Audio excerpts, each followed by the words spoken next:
For my last research project, I did it all on the makeup trends of a few different eras, including the Renaissance. And so for this week's discovery project, I wanted to put that into practice. So I learned a whole bunch about Renaissance makeup, and I know that their base for their makeup is oftentimes it's lead. And so that's to create a really light looking skin tone. Their goal was youthful and that it showed that you didn't have to work in the sun, so you didn't have much of a tan going at all.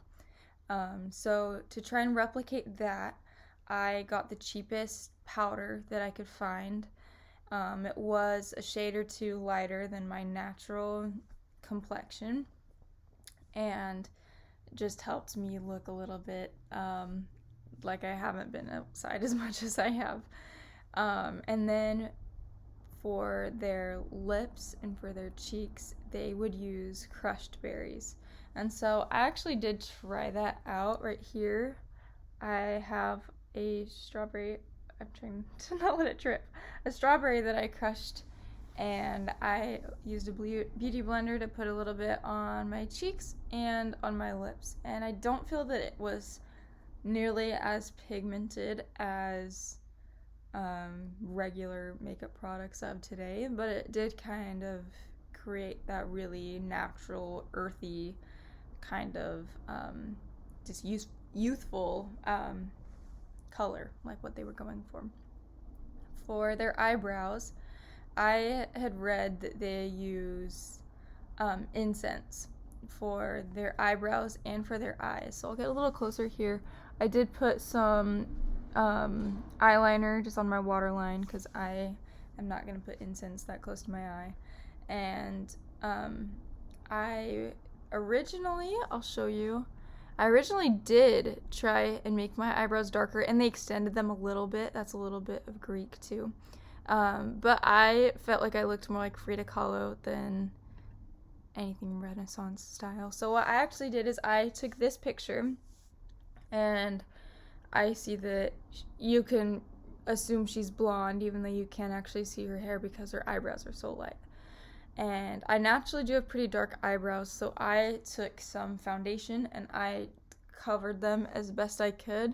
I know they still show up really dark in this, but when I actually look at them in the mirror, I can see they're significantly lighter than they normally are. So that was more me just trying to replicate this picture. And an additional thing that I did to try and replicate this was I actually did make the earrings that I'm wearing. I know this painting is called The Girl with the Pearl Earrings, and these are real pearls that I drilled through and turned it into an earring. So I wasn't necessarily trying to completely replicate this. I was more just going for the makeup, but once I saw this and realized that I could do something to be a little bit more similar to her, I wanted to go for it. So that is what I have spent this afternoon doing, is further researching the Renaissance.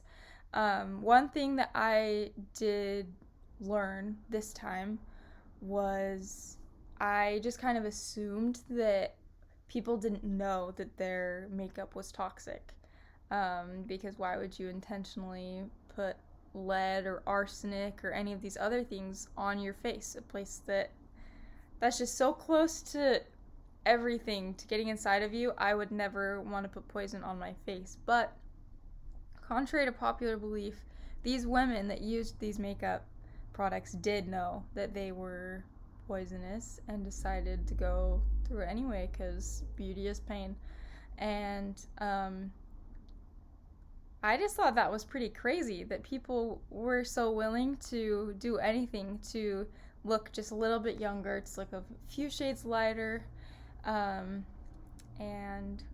yeah, so that was my biggest takeaway from this afternoon, was just knowing that, I mean, you had to have known that if the incense was still too hot, that would hurt your eyes.